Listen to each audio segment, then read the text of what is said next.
जैसा आप देख रहे होंगे दोनों ट्रैक्टर अपनी पूरी ताकत लगा रहे हैं और जो है जंजीर और रस्सी दोनों टूट चुकी है।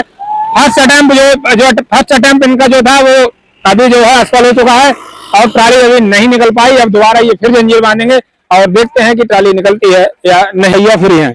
देखिए ये पूरी तरीके से ट्रैक्टर है बिल्कुल ऊपर से टंग चुका है और गेहूं की जो ट्राली है पलटने की कगार पर है। आइए आपको एक बार और नजदीक लेकर चलते हैं।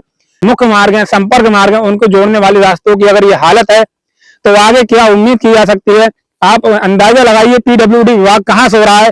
प्रधानमंत्री जो सड़क योजना के तहत जो सड़क पड़ी आज तक इसको रिपेयर करने वाले जो टेंडर हुआ वो रिपेयर करने वाले कहां गए।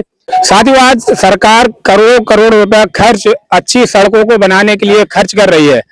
आप देख रहे होंगे भारतीय जनता पार्टी के जो जिम्मेदार नेता हैं, जीते हुए विधायक हैं, ब्लॉक प्रमुख हैं, जिला पंचायत सदस्य हैं या उनके जो कार्यकर्ता हैं वो गांव-गांव जाकर सरकार की 9 साल की उपलब्धियों को गिना रहे हैं।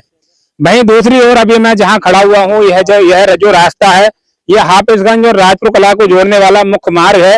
इस रास्ते पर इतने गड्ढे हैं कि यदि आपका स्वास्थ्य सही है और आप इधर से निकलेंगे तो आपके कमर में दर्द होने लगेगा। ये रास्ता पूरी तरीके से टूटा हुआ है। अभी जैसा आप देख रहे हैं कि इस मुख्य मार्ग में निकलने के लिए लगभग 2 फीट जगह थी, आसपास में गड्ढे तो है ही पूरे रोड पर। तो आज जो है एक ट्राली और ट्रैक्टर जब इधर से निकल रहा था ये अपने खेत से गेहूं लेकर जा रहे थे। अचानक से जो है रास्ता टूटा हुआ होने के कारण ट्राली के पहिए फंस गए हैं और अब आवागमन पूरी तरीके से बंद है। इधर वाले वाहन इधर रुके हुए हैं और उधर वाले उधर रह गए। ऊपर हाई टेंशन तार गुजर रहे हैं। ट्रैक्टर पूरी तरीके से आगे से खड़ा हो गया है, ट्राली पलटने की कगार पर है। इसका एकमात्र कारण यही है कि पूरा राजपुर कला से और हाफिजगंज तक जो रोड है वो बुरी तरीके से टूटा हुआ है। कहीं कहीं पे तो बिल्कुल बीच में से रास्ता पूरी तरीके से डैमेज है। अभी आप ये देख रहे हैं ऐसे ही यहाँ पर तमाम घटनाएं सामने आती रहती हैं। कभी टिर्री पलट जाती है, कभी मोटरसाइकिल से लोग गिर जाते हैं। अगर आप अंदाजा लगाइए यदि कोई व्यक्ति आगे वाले गांव में यदि बीमार पड़ जाए और उसको अचानक से लेकर किसी अस्पताल में जाना पड़े तो ये रास्ता बंद होने के कारण वो यहाँ से अपने मरीज को लेकर अस्पताल कैसे पहुंचेगा। और अगर ऐसा ही इस रास्ते का हाल रहा तो मरीज दम तोड़ देगा मगर अस्पताल तक नहीं पहुंच पाएगा। कारण क्योंकि ये एकमात्र रास्ता है जो कि राजपुर कला और हाफिजगंज को जो मुख्य मार्ग संपर्क मार्ग है। इस पूरे रास्ते पर भयंकर गड्ढे हैं, लोगों का निकलना मुश्किल है।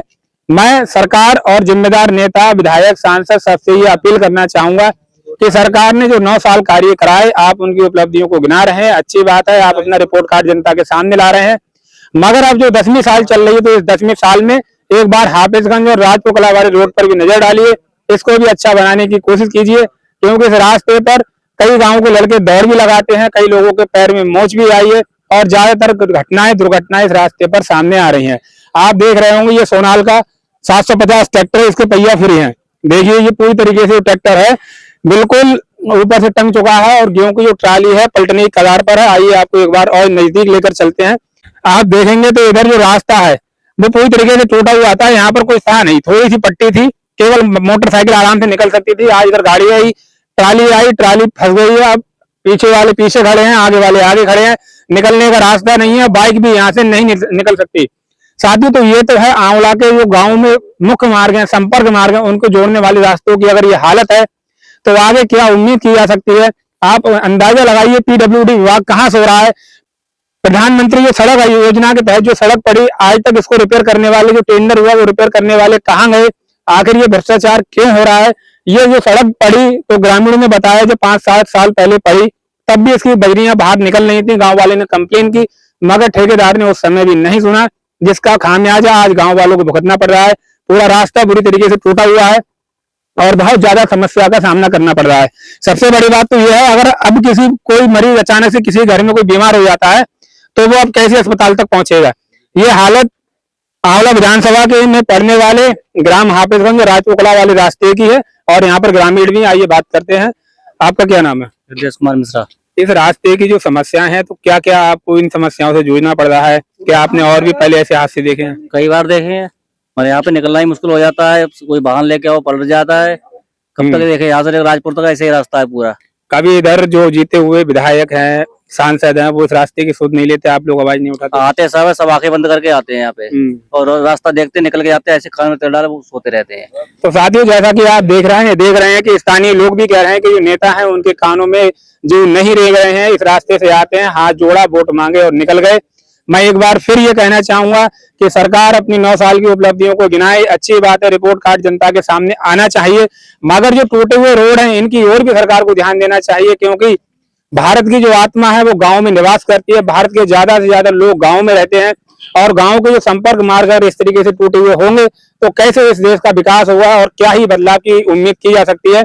अगर इन रास्तों की ओर ध्यान नहीं दिया जाएगा तो आगे भी ऐसी ही दुर्घटनाएं सामने आती रहेंगी। आइए चलते हैं और आपको दिखाते हैं, पीछे भी काफी वाहन खड़े हुए हैं और बहुत देर से ये रास्ता ब्लॉक है। अब आप इधर देख रहे हैं, एक बार जाते इसको भी दिखाओ। अगर आप इधर देखेंगे तो इस रास्ते का केवल इतना एरिया जो है, यहाँ से अगर आप देखना चाहते एक बार इधर दिखाओ, अगर आप इतना देखें तो यहाँ से केवल मोटरसाइकिल ही आराम से निकल पाएगी। टिर्रियां भी कई बार पलट जाती हैं तो टिर्री वजन में हल्की होती है, लोग उठाकर खड़ी कर लेते हैं। ये हालत है हाफिजगंज और राजपुर कला को जोड़ने वाले मुख्य मार्ग की। देखने वाली बात होगी अब इस पर कब एक्शन लिया जाता है और कब सही होता है। एक और साथियों आप ये भी देख रहे होंगे कि बहुत से गाँव में सीसी रोड भी डाले गए हैं, रोड के ऊपर सीसी रोड डाले गए, बड़े बड़े अच्छे मोटे सीसी रोड पड़े हैं, मगर आप देख रहे होंगे सीसी रोडों के दोनों ओर खाई अब बन चुकी है। ठेकेदार सीसी रोड डाल के निकल गए, मट्टी नहीं पड़ी है, रोडों की चौड़ाई इतनी कम है कि एक ही वाहन गुजर सकता है, अगर दूसरा वाहन आता है तो बैक गियर में उसको काफी दूर लेकर जाना पड़ता है। बहुत ज्यादा जो है जो ठेके जिन लोगों को मिले हैं वो भी आते हैं, काम करके चले जाते हैं और मैं ये सोचकर हैरान हूँ कि उन लोगों का आखिर बिल कैसे पास हुआ था, उनकी कहाँ सेटिंग है, उनका कहाँ जैक है, आखिर वो इतना पनप कैसे रहे, भ्रष्टाचार करने के बाद बच कैसे रहे। फिलहाल ओवरऑल अभी जो हाल था वो हमने आपको दिखाया राजपुरा हाफिजगंज वाले रोड का, जो कि पूरी तरीके से टूटा हुआ। राजपुरा से आप चालू करेंगे, हाफिजगंज तक आप चलते जाइए, आपको कहीं पर भी रोड सही नहीं मिलेगा। साथियों जैसा आप देख रहे हैं ये ट्रैक्टर पूरी तरीके से फ्री है, ऊपर से ये टंग चुका है और इधर जो अब आप आइडिया लगाइए, इधर शमशान घाट भी है, यहाँ पर काफी जो लोग हैं उनके सब भी चिताएं भी जलाई जाती हैं। अब लोग उधर से अगर आप देखेंगे तो ये रास्ता ब्लॉक होने के कारण, चाचा एक बार उधर दिखाना, ये देखिए आप, अब लोग इधर से निकलने के लिए मजबूर हैं, बुरी तरीके से इधर से भी निकलने का कोई रास्ता नहीं है। आगे यहाँ एक तालाब है, उसमें पानी जल भरा है। चाचा एक बार इन गड्ढों को भी दिखाओ। अभी आपने देखा एक गड्ढे में ये ट्राली फंसी हुई है, दूसरा गड्ढा यहाँ पर है। आप आइडिया लगाइए अगर यहाँ से किसी की बाइक फिसल जाती है तो वो सीधे जाकर खाई में गिरेगा और उसकी मौत हो सकती है। जैसे मैंने अभी आपको बताया, अगर यहाँ से कोई मरीज, अगर कोई किसी का घर में कोई बीमार पड़ जाता है तो अभी अस्पताल जाना पड़े तो रास्ता ब्लॉक होगा। ऐसे ही अभी लाइनमैन पुलेंद्र भाई जी हैं, इनको मैं जानता हूँ, अभी ये भी यहाँ पर और इनके क्षेत्र की लाइट कट गई है। अब रास्ते की वजह से ये भी यहाँ परेशान है और लगातार फोन भी आ रहे हैं। तो इस रास्ते से क्या दिक्कत आ रही है? सर इसमें तो बहुत लंबी दिक्कत है कि इसमें तो मतलब टाला पलटे जा रहा है, रोड बहुत कम है, इसमें रोड कम की वजह से मतलब दिक्कत आ रही है इसमें ज्यादा। रोड से इतना चौड़ा हो जाए थोड़ा, उसमें तो दिक्कत मतलब नहीं आएगी। इसमें जो रास्ता टूटा हुआ है, आप रोज इससे निकलते हो, अभी आपके पास फोन आ रहे होंगे गाँव से कि हमारा तार डाल दो या तार काट दो या बिजली क्यों नहीं आ रही है, बुला रहे होंगे। अब आप यहाँ फंसे हुए हो तो क्या कितनी परेशानियों का सामना करना पड़ रहा है? बॉस डांट रहा होगा। अब हमारे लिए बहुत परेशानियों का सामना करना पड़ रहा है कि हम क्या आपको क्या बता दें, सामने ऊपर से भी प्रेशर है और यहाँ भी प्रेशर है कि यहाँ निकल नहीं पा रहे हैं हम यहाँ से, तो रास्ता बहुत छोटा हो गया है यहाँ पर। जैसा ये बता रहे हैं कि ऊपर से भी प्रेशर है और यहाँ नीचे भी प्रेशर है और साइड में प्रेशर लोग लगा रहे हैं कैसे भी निकल जाए, मगर ट्राली तो अभी फिलहाल निकलने वाली है नहीं, इनकी नौकरी जरूर अब देखो खतरे में हो या क्या हो सकता है, सेटिंग वो तो नहीं भी हो। साथियों जैसा आप देख रहे हैं कि ये जो ट्राली फंसी हुई है, लोग निकालने का प्रयास कर रहे हैं और अभी जो समय हो रहा है वो लगभग रात के 8:07 जैसा आप देख रहे होंगे। अभी रात के 8:07 हो रहे हैं और लोग परेशानी में फंसे हुए हैं। बहुत सी मोटरसाइकिलें पीछे खड़ी हैं, बहुत सी इधर खड़ी हैं और रास्ता पूरी तरीके से ब्लॉक है। कारण क्योंकि रास्ता पूरी तरीके से टूटा हुआ है, लोगों का निकलना मुश्किल है और इस रास्ते की ना तो कोई अभी तक रिपेयरिंग हुई है कई सालों से और ना ही ये नया पड़ पा रहा है।